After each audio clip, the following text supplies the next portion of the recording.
So hello guys, welcome back to my channel Santhu traveller. చాలా days అయిపోయింది ఏ video upload చేయక. కొద్దిగా ఒక స్మాల్ ఇన్సిడెంట్ వల్ల నేను ఏ వీడియో అయితే అప్లోడ్ చేయలేదు. ఎందుకంటే మనం తక్కువలో ప్రాసెస్ చేస్తున్నాం అనేసి ఒక రూమర్ అయితే వచ్చింది. ఆ విషయం ఏందనే లాస్ట్ లో మీకు చెప్తాను. దాని అప్డేట్ ఏందనే లాస్ట్ లో మీకు ఇస్తున్నా, మీకు అర్థమైపోతుంది. మీకు ఇచ్చిన ప్రకారం, మాట ప్రకారం ప్రతి ఇన్ఫర్మేషన్ ప్రొవైడ్ చేస్తా అని చెప్పాను థాయిలాండ్ వీడియోలో. అదే ఇన్ఫర్మేషన్ అయితే నా దగ్గరికి వచ్చింది, మీకైతే రివీల్ చేసేస్తున్నా. వీసాలు మొత్తం 5 వీసాస్ గురించి నేను ఇప్పుడు టాపిక్ అయితే చెప్తాను. మిగతా ఆ విషయాలు, ఇన్విటేషన్ వీసా అవి మనకు అవసరం లేదు. ఎందుకంటే మనకు పనికి వచ్చే వీసాల గురించి నేను చెప్తాను. ఐదు వీసాల గురించి చెప్తాను. ఆ వీసాలు ఏంటంటే వర్క్ వీసా ఒకటి, విజిట్ వీసా ఒకటి, ఓపెన్ పర్మిట్ వీసా ఒకటి, వర్క్ వీసా ఒకటి, తర్వాత స్టూడెంట్ వీసా ఒకటి. ఈ 5 వీసాల మీద నేను టాపిక్ అయితే ఇప్పుడు చెప్తాను. ఒకటికి 2 సార్లు చెప్తాను గాయస్. మీరు ఫస్ట్ ఎవరికి మనీ కట్టకోకుండా ఓన్ గా ట్రై చేయండి. ఇన్ కేస్ వీసా రిజెక్ట్ అవుతే ఏ కంట్రీకైనా 3 times ఎలిజిబిలిటీ ఉంటుంది వీసా. ఇన్ కేస్ రిజెక్ట్ అయినప్పుడు పక్కోడి హెల్ప్ కోరర్రి, మీకు ట్రస్టబుల్ అయిన పర్సన్ హెల్ప్ కోరర్రి. అంతకంటే ముందు ఈ ఛానల్ వల్ల దాదాపు 1 year అయిపోతుంది ఛానల్ పెట్టి. మానిటైజేషన్ కూడా కంప్లీట్ అయిపోయింది. మీరు సపోర్ట్ చేసినందుకు థ్యాంక్ యూ సో మచ్ అందరికి. సో గైస్, ఈ ఛానల్ వల్ల ఎంతమంది జీవితాలు బాగుపడినాయో ఒక్కసారి కింద కామెంట్ చేస్తే నేను తెలుసుకుంటా. నీ వల్ల చాలా హెల్ప్ అయింది బ్రో, నీ వల్ల నా గురించి ఏదో ఒకటి ఒక చిన్న కామెంట్ చేస్తే, ఎందుకంటే మానిటైజేషన్ అయిపోయింది, ఒక చిన్న కామెంట్ చేస్తే నేను అగ్రి అవుతా. టాపిక్ చెప్తా. ఫస్ట్ చెప్పాల్సింది ఇమిగ్రేషన్ లో ఎలా మాట్లాడాలి, ఏ విధంగా మాట్లాడాలి. ఫస్ట్ నేను చెప్పాల్సింది ఇమిగ్రేషన్ గురించి. తర్వాత వీసా డాక్యుమెంట్స్ ఎట్లా అప్లోడ్ చేయాలి, ఏ విధంగా అప్లోడ్ చేయాలని దాని తగ్గట్టు వెబ్సైట్స్ నేను కింద ఇస్తా, చూసుకోర్రి. ఇమిగ్రేషన్ ఎలా మాట్లాడాలంటే, ఇప్పుడు సపోజ్ నేనే ఆఫీసర్ అనుకోర్రి, ఎందుకు వెళ్తున్నావు విజిట్ వీసా గురించి చెప్తున్నా. పర్టికులర్ గా అయినర్రి, స్కిప్ చేస్తే మీకు ఏ మాత్రం ఒక్క పాయింట్ కూడా అర్థం కాదు. స్కిప్ చేయకుండా ఇన్ఫర్మేషన్ తెలుసుకున్నారంటే మీకు చాలా యూజ్ అవుతుంది. చెప్తాను చూడండి. ఇమిగ్రేషన్ లో ఎలా మాట్లాడాలి. ఇప్పుడు నేనే సపోజ్ ఇమిగ్రేషన్ ఆఫీసర్ని అనుకో.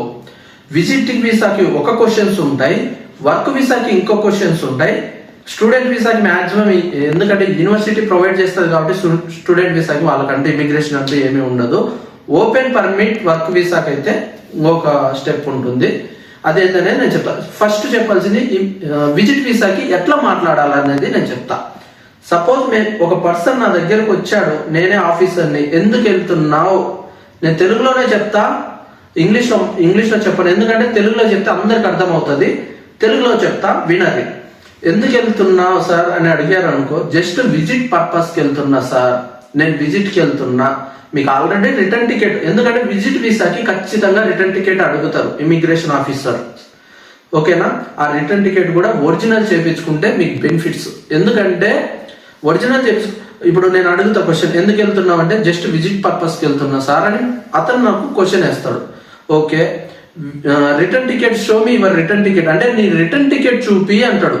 అప్పుడు మీరేం చెప్పాలి, ఆ రిటర్న్ టికెట్ లో ఏ డేట్ కు రిటర్న్ అవుతున్నామో, ఆల్రెడీ మీ దగ్గర 2 టికెట్లు ఉంటది, ఒకటి మనం వెళ్ళే టికెట్, వచ్చే టికెట్, 2 టికెట్లు ఉంటాయి. కాబట్టి రిటర్న్ టికెట్ లో మీరు మళ్ళీ తిరిగి ఇండియాకి వెళ్ళేటప్పుడు డేట్ కనిపిస్తుంది. ఆ డేట్ మీరు చెప్పాలి, పలానా రోజు రిటర్న్ అయిపోతున్నా సార్ అంటే సరిపోతుంది. తర్వాత హోటల్ బుకింగ్ అడుగుతాడు. హోటల్ బుకింగ్ ఏంటంటే, మీరు అక్కడికి వెళ్ళి ఎలా సర్వే అవుతారు అంటే, ఆ హోటల్ బుకింగ్ మీరు బుక్ చేసుకుంటారు కదా హోటల్, ఆ హోటల్ బుకింగ్ లో ఉండే పేరుతో సహా మీరు ఇమిగ్రేషన్ ఆఫీసర్ కి డెలివరీ చేయాలి, ఓకేనా. దాని తర్వాత ఇన్సూరెన్స్ అడుగుతాడు. ఇన్సూరెన్స్ అడిగితే ఇన్సూరెన్స్ చూపించారు. ఎందుకంటే ఇన్సూరెన్స్ దేనికంటే హెల్త్ ఇన్సూరెన్స్. అది దేనికంటే ఫ్లైట్ ఒకవేళ క్రాష్ అవుతే దాంట్లో ఉన్న అమౌంట్ మీ ఫ్యామిలీకి చేరుతుంది. తప్పుగా అనుకోకరి, మీకే యూజ్ అవుతుంది ఇన్సూరెన్స్. వీటి వల్ల ఈ విధంగా క్వశ్చన్స్ చేస్తాడు. దాన్ని మీరు అగ్రి అయ్యి ఏమి తెలియకోకుండా ఎయిర్పోర్ట్కి వెళ్తే ఆడే ఆపేస్తాడు. ఎందుకంటే వాళ్ళ పాలసీ ప్రకారం వాళ్ళు క్వశ్చన్స్ అడుగుతారు. అవి మీరు క్లారిటీగా మీరు చెప్పే విధంగా ఉండాలి. ఎందుకంటే మీకు చాలా వీడియోస్ ఉంటాయి, చాలా ఇప్పుడు నెట్ లో సెర్చ్ చేసిన ఇమిగ్రేషన్ లో ఎలా మాట్లాడాలి క్వశ్చన్స్ అనేది మీకు స్క్రోల్ అవుతూ ఉంటాయి. అవి చూసుకొని ఒక 2-3 అవర్స్ మీరు ప్రాక్టీస్ చేశారంటే మీకు వచ్చేస్తాయి. ఇప్పుడు వర్క్ వీసా కంటే వర్క్ వీసా ఎలా అడుగుతాడు, so me your offer letter. ఓకేనా, ఆఫర్ లెటర్ ఏంటంటే మీరు వర్క్ వీసాకి అప్లై చేసినప్పుడు ఎక్కడైతే మీరు వర్క్ చేస్తారో, ఏ కంట్రీలో వర్క్ చేస్తారో ఆ కంట్రీలో ఆఫర్ లెటర్ అనేది మీకు ఇష్యూ చేస్తుంది ఆ కంపెనీ. ఎక్కడైతే మనం వర్క్ వెళ్ళాలనుకుంటే ఆ కంపెనీ మీకు ఇష్యూ చేస్తుంది. So me your offer letter అన్నాడు అనుకో, 1-2 సార్లు చెప్తా గాయస్, ఎందుకంటే కొంతమందికి అర్థం అవుతుంది, కొంతమందికి అర్థం చేసుకోలేరు కాబట్టి 2 సార్లు చెప్తాను. అర్థం చేసుకోవాలి, స్కిప్ చేయకుండా చూడండి. Offer letter, show me your offer letter అంటే నీ ఆఫర్ లెటర్ చూపించు అంటే మీరు ఆఫర్ లెటర్ చూపిస్తారు. ఎవరు మీకు ఇచ్చారు ఆఫర్ లెటర్ అంటే ఆ కంపెనీకి వాళ్ళు ఎంక్వైరీ చేసుకుంటారు. జస్ట్ వాళ్ళ ఫార్మాలిటీ క్వశ్చన్స్ మిమ్మల్ని అడుగుతారు. ఆ కంపెనీకి ఎంక్వైరీ చేసుకుంటే ఓకే ఆఫర్ లెటర్ కంపెనీనే ఇచ్చింది. ఓకే, తర్వాత మీకు బేసిక్ క్వశ్చన్స్ వర్క్ వీసాకి ఇవే అడుగుతారు. ఫండ్స్ ఎంత క్యారీ చేస్తున్నావు అంటే మీ ఖర్చులకి, దీనికి కూడా ప్లస్ హోటల్ బుకింగ్ అడుగుతాడు. రిటర్న్ టికెట్ మాత్రం ఉండదు వర్క్ వీసాకి, ఎందుకంటే మీరు వర్క్ చేసుకుని వెళ్తున్నారు కాబట్టి మళ్ళీ రిటర్న్ ఎందుకు వస్తారు, మీకు ఎప్పుడైతే కుదిరితే అప్పుడు రిటర్న్ వస్తారు కాబట్టి దీనికి రిటర్న్ టికెట్ ఏమి అడగారు. హోటల్ బుకింగ్ అయితే అడుగుతారు, ఇన్సూరెన్స్ అడుగుతారు. ఇన్ కేస్ ఫండ్స్ మీరు ఎంత క్యారీ చేస్తున్నారంటే ఆ రోజు మీరు ఎంత క్యారీ చేస్తే అవి చూపెట్టమంటారు, అవి చూపించాలి.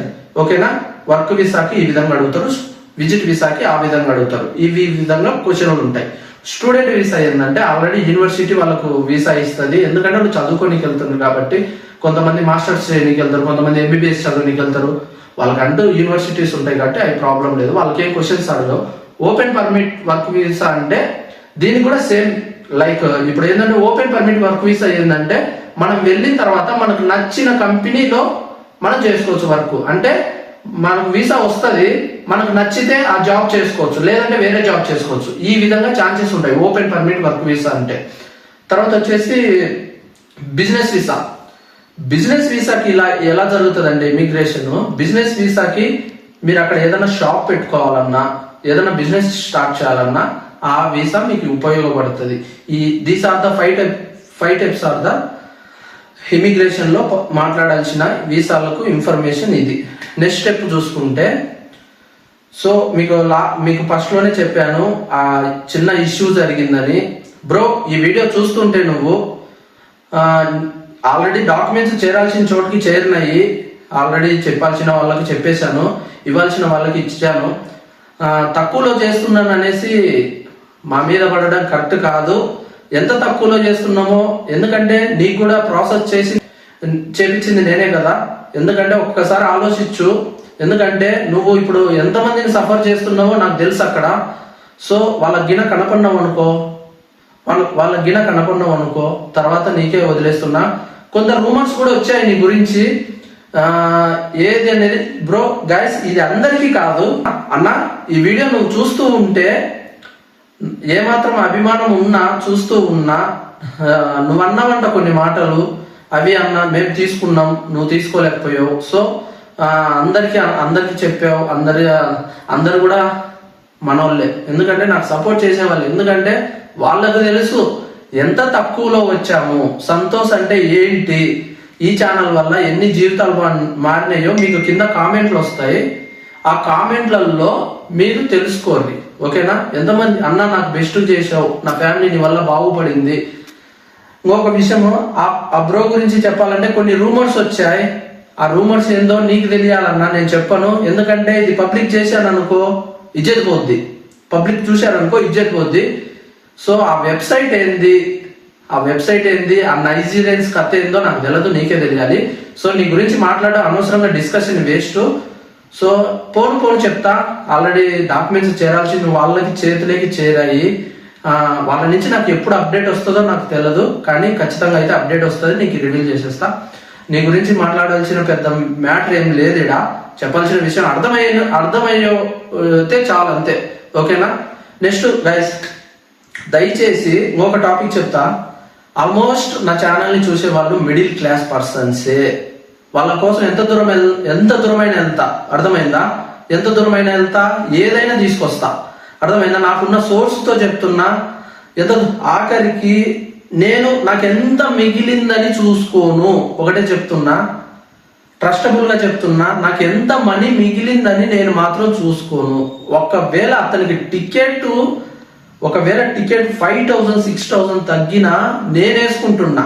ఎందుకంటే ఒక మిడిల్ క్లాస్ పర్సన్, నేను ఒక ఫైల్ ని నేను చేపించాలంటే ఆ పర్సన్ ని 3 days నేను క్యాలిక్యులేషన్ చేస్తా. 3 days అంటే క్యారెక్టర్ ఎలాంటిది, వ్యక్తి ఎలాంటివాడు, ప్రాబ్లమ్స్ ఏంటి, ప్రతిదీ కనుక్కొనే తీసుకుంటా. ఎందుకంటే మీరు కొంతమంది ఉంటారు, కష్టపడాలా, మంచి పేరు తెచ్చుకోవాలా, మంచి ఫ్యామిలీని చూసుకోవాలా, ఫ్యామిలీ అంతా నా మీదనే ఆధారపడి ఉంటుంది చూడు అని అనుకున్న వాళ్ళు ఎక్కడైనా కష్టపడితే ఎక్కడైనా డబ్బు వస్తుంది. ఇక్కడికి వచ్చి ఏం చేస్తుంది తెలుసునా, నేను చెప్తాను, మీరు వినాలి. పర్టికులర్గా ఇక్కడికి వచ్చి నేను ఒక జాబ్ చూపించాను. ఆ జాబు ఒక 3 days చేశారు పర్సన్స్. ఓకే, 3 days చేశారు, బాగానే ఉంది. 4th day ఏమైంది, రోగమా. ఇక్కడ ఫారెన్ కంట్రీస్ లో ఎలా ఉంటుందంటే వైన్ అనేది చాలా అంటే చాలా చీప్ గా దొరుకుతుంది. ఆ చీప్ గా దొరకడంలో వీళ్ళు ఏం చేస్తారంటే నైట్ ఒక బాటిల్ తీసుకొచ్చుకుంటారు. నేను క్యాలిక్యులేషన్ చేసిన మనుషుల్లో, నేను చేసిన ఫైల్స్లలో ఒకే ఒక పర్సన్ది రాంగ్ ఫైల్ తీసుకొని నేను మిస్టేక్ చేశాను. చాలా బాధపడ్డాను. ఆ ఫైల్ ని ఎందుకు నేను క్యారెక్టర్ ని చెక్ చేయలేకపోయినో నాకు ఏం అర్థం కాలేదు. ఆ టైంలో మంచిగా మాట్లాడి మంచిగా నమ్మించినప్పుడు ఏం చేస్తాం, మనం కూడా నమ్ముతాం కదా. హెల్ప్ చేయాలన్నప్పుడు మనకు కూడా ఇంటెన్షన్ ఉంటుంది కదా. సో నేను హెల్ప్ చేశాను, అంతే. అయిపోయింది గైస్. ఇక నుంచి నేను చూసుకుంటా, మాటిస్తున్నా, నేను చేపిస్తా, నేను చూసుకుంటా. సో నేను చెప్పాల్సిన ఇంకొక అప్డేట్ ఏంటంటే, వైన్ తెచ్చుకుంటారు, తెల్లవార్దులు లిక్కర్ తాగుతూనే ఉంటారు. ఇది ఎందుకు చెప్తున్నానంటే పబ్లిక్ అవేర్నెస్ కోసం చెప్తున్నా. అలాంటి వాళ్ళు మాత్రం కంట్రీలకి రాకర్రి, దయచేసి. వచ్చి మీరు ఏదో పీకుతారు, ఏదో చేస్తారు అని మాత్రం రాకర్రి ఈ కంట్రీలకి. దయచేసి కష్టపడాలా, మా ఫ్యామిలీ నా మీద ఆధారపడి ఉంది, నా ఫ్యామిలీకి ఒక దారి చూపించు, నా ఫ్యామిలీ నీ వల్ల బతుకుతుంది అనే పేరు ఉంటుంది చూసారా, ఆ పేరు వింటే చాలా అనిపిస్తుంది కొంతమందికి. అలాంటి వాళ్ళు మాత్రం రాలే. ఎన్నో ప్రాబ్లమ్స్ విన్నా, ఎంతో మంది ప్రాబ్లమ్స్ చెప్పారు. అన్ని ఫేస్ చేసుకొని ఎంత తక్కువ అయితే అంత తక్కువకు ఎవడు దొరుకుతుండో, ఇతను ఇంత తక్కువకి ఇస్తే వీసా ఇంకొకరిని పట్టుకోవాల్సింది వస్తుంది, అతను ఇంకా తక్కువకి ఇస్తే ఇంకొకరిని పట్టుకోవాల్సింది. ఎంత వీలైతే అంత వీళ్ళు తక్కువలో అంటే తక్కువలో చేస్తున్నా. నా గురించి ఎంక్వైరీ చేయండి, ప్రతి ఒక్కరి దగ్గర నా గురించి ఎంక్వైరీ జరపర్రి, ప్రాబ్లం లేదు. ఎందుకంటే నేను తప్పు చేస్తే తల దించుకొని వెళ్తా, తప్పు చేయనప్పుడు తల ఎత్తే మాట్లాడతా. అర్థమవుతుందా? సో మీకు ఈ వీడియో కానీ మీకు ఇలాంటి వాళ్ళు మాత్రం ఈ కంట్రీలకు రాకరి గైస్. ఎందుకంటే 2 రోజులు వర్క్ వెళ్ళి కష్టపడుకోకుండా అక్కడ ఫ్యామిలీలను బాధ పెట్టి ఇక్కడ మీరు ఆ వైన్కి అలవాటు పడి వీధులంపటి తిరిగి, సో అలాంటి వాళ్ళైతే ఈ కంట్రీలకు రామాకరి. కష్టపడి డబ్బు సంపాదించుకొని నా ఫ్యామిలీ పేరు నిలబెట్టాలి, నేను బతకాలి, అర్థమైందా, నలుగురిలో మంచి పేరు తెచ్చుకోవాలి అనే వాళ్ళు ఇంటెన్షన్ ఉంటే రాలి. ఎందుకంటే మీరు కష్టపడాల్సింది మీ ఫ్యామిలీ కోసం. మీకు మ్యారేజ్ అయితే మీ బిడ్డల కోసం కష్టపడతారు, మీకోసం ఏమైనా దాచుకుంటారా? లేదుగా. ఎంత సంపాదించినా వాళ్ళకే పెట్టాలి, వాళ్ళనే చూసుకోవాలి. లైఫ్ ఉండేది ఒకటే లైఫ్. ఉన్నన్నాళ్ళు మంచిగా బతకర్రి, ఉన్నన్నాళ్ళు మంచిగా బతికి మంచిగా వెళ్ళర్రి, మంచిగా నలుగురిలో మంచి పేరు తెచ్చుకొని వెళ్ళర్రి. దయచేసి ఇలాంటి బేహానా కొడుకులు మాత్రం నా వీడియో చూసినా ఒకటే, అన్సబ్స్క్రైబ్ చేసుకున్నా ఒకటే. ఇలాంటి వాళ్ళు మాత్రం నా ఛానల్ని అన్సబ్స్క్రైబ్ చేసుకొని వెళ్ళిపోయి, అవసరమైతే నా వీడియోలు కూడా చూడమాకర్రి.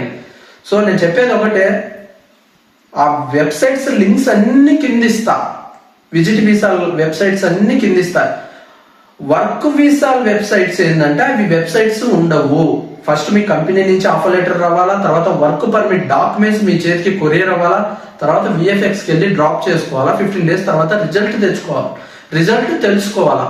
అది తెలిస్తే వర్క్ వీసా. దానికంటూ సపరేట్ వెబ్సైట్స్ అంటూ ఏముండవు. ఓన్లీ విజిట్ వీసాలకు లగ్జంబర్గ్ వీసా కావచ్చు, జార్జియా కావచ్చు, అర్మేనియా కావచ్చు, ఏ కంట్రీకి అయినా కావచ్చు, నేను కొన్ని వెబ్సైట్స్ ఇస్తా.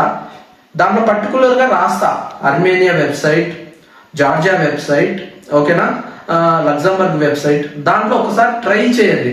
ముందే చెప్తున్నా, అన్ని ఒరిజినల్ పెట్టండి, బ్యాంక్ స్టేట్మెంట్, ఓకేనా, వాళ్ళు ఏ మెడికల్ సర్టిఫికేట్, ఓకేనా, పాస్పోర్ట్, ప్రతిదీ ఒరిజినల్ పెట్టుకుంటే వీసా రానికి ఛాన్సెస్ ఎక్కువ. ఎందుకంటే నేను జార్జియా వీసా ఓన్గా నాకై నేనే అప్లై చేశాను, వచ్చింది. ఎందుకంటే అన్ని ఒరిజినల్ పెట్టాను. మీరు కూడా ఒరిజినల్ పెట్టి ట్రై చేయాలి.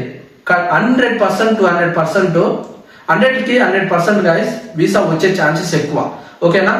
ఇన్ కేస్ వీసా రిజెక్ట్ అయిందంటే అప్పుడు ఎదుటి వ్యక్తిని హెల్ప్ కోరది తీసిస్తారు. అంటే మీకు ట్రస్టబుల్ అయిన పర్సన్దే. మరిన్ని మీకు ఇంకా ఇన్ఫర్మేషన్ ఏదైనా కావాలంటే, ఇంకా డౌట్స్ ఏమన్నా ఉంటే ఇక్కడ నా డిస్క్రిప్షన్లో నా నెంబర్ ప్రొవైడ్ చేస్తా. దానికి మీరు మెసేజ్ చేసినా కాల్ చేసినా ఎనీ టైం అవైలబిలిటీలో ఉంటా. ఎందుకంటే నాకు కూడా వర్క్, సో వచ్చి కూడా నేను దాదాపు 1 వీక్ దాకా అవుతుంది ఏ వీడియో చేయలేదు. సో సోర్స్ అయితే ఇది. నేను మొత్తం నాకు ఇన్ఫర్మేషన్ వచ్చిన తర్వాతే మీకు ఇస్తున్నా. ఈ కంట్రీకి ఏంటంటే జార్జియాకి ఎందుకు వచ్చానంటే నెక్స్ట్ వీడియోలో చెప్తా. ఎందుకంటే అది చెప్పే విషయం కాదు గైస్. మీరు కాల్ చేశారంటే నేను పర్టికులర్గా మీకు ఇన్ఫర్మేషన్ అది ఇస్తా. ఇది ఏంటంటే సోషల్ అవేర్నెస్ కోసం వస్తుంది నేను అప్డేట్ చెప్తే. అది ఎందుకంటే మీరు నాకు మెసేజ్ చేయండి, దాని గురించి నేను డీటెయిల్స్ చెప్తా. సో ఇది చెప్పే విషయం కాదు, దీంట్లో అయితే చెప్పదలుచుకోవట్లా. నేను చెప్పిన ఈ ఇన్ఫర్మేషన్ వీడియో మాత్రం ఇన్ఫర్మేటివ్ గా అనిపిస్తే ఫస్ట్ నుంచి 2 సార్లు, 1కి 2 సార్లు చెక్ చేసుకోరు. ఎలా మాట్లాడాలా, ఎలా అప్లై చేసుకోవాలా. మీకేం లేదు, వెళ్ళాలనుకుంటుండ్రో ఆ కంట్రీకి కింద వెబ్సైట్స్ ఉంటాయి. ఆ కంట్రీ పక్కన పేరు కూడా వేస్తా. ఆ కంట్రీ ఓపెన్ చేస్తే డాక్యుమెంట్స్ అన్ని మీకు ఆల్రెడీ ఏ దానికి పెట్టాలి, ఏ విధంగా పెట్టాలి అనేది పర్టికులర్గా ఇన్ఫర్మేటివ్ గా ప్యాటర్న్ ఉంటుంది. మీరు చదివి అప్లై చేయండి. ఒకవేళ అప్లై చేసేది రాకపోతే నేను అప్లై చేస్తాను, ఓకేనా గైస్. ఈ వీడియో కానీ మీకు ఇన్ఫర్మేటివ్ గా అనిపిస్తే ప్రతి ఒక్కరు లైక్ ఇస్తే నేను హ్యాపీగా ఫీల్ అవుతా. ఎందుకంటే ప్రతి మిడిల్ క్లాస్ పర్సన్ కి వీడియో వెళ్తుంది. మీరు లైక్ చేయడం వల్ల, కామెంట్ చేయడం వల్ల 2 నిమిషాల పని మీ చేతులు ఏమో అరిగిపోవు. ఎందుకంటే ఇంత కష్టపడి మన తెలుగు వారి కోసం ఛానల్ స్టార్ట్ చేసి ఇంత హెల్పింగ్ చేస్తున్నా. మీ లైక్ చేయడం వల్ల మీకేమి అవ్వదు. సో లైక్ చేసి ప్రతి మిడిల్ క్లాస్ పర్సన్ కి వీడియో వెళ్ళే విధంగా మీరు చేరిస్తారని అనుకుంటున్నా. ఇంతవరకు సపోర్ట్ చేశారు. ఇంకొక విషయం చెప్పాలి, నేను ఎలా వచ్చాను, నా లైఫ్ ఏంది, ఫస్ట్ ఏం చేస్తున్నా, ఎలా బతికాను ఏంది అనేది మీకు మా పర్టికులర్గా ఆ వీడియో అనేది నేను 50K అయిన తర్వాత రిలీజ్ చేస్తా. 50K వరకు మీరైతే సపోర్ట్ చేయాలి ఆ వీడియో కోసం వెయిట్ చేస్తుంటే. సో నేను చెప్పాల్సిన ఇన్ఫర్మేషన్ అయితే ఇది. That's so guys. మరిన్ని వీడియోస్ కోసం మన ఛానల్ అయితే సబ్స్క్రైబ్ చేసుకొని బెల్ ఐకాన్ యాక్టివేట్ చేసుకొని ఈ వీడియో మాత్రమే మీకు ఇన్ఫర్మేటివ్ అనిపిస్తే మీ ఫ్రెండ్స్ అండ్ ఫ్యామిలీ మెంబర్స్ కి షేర్ చేయండి. Thank you guys. Thanks for watching. See in the next video.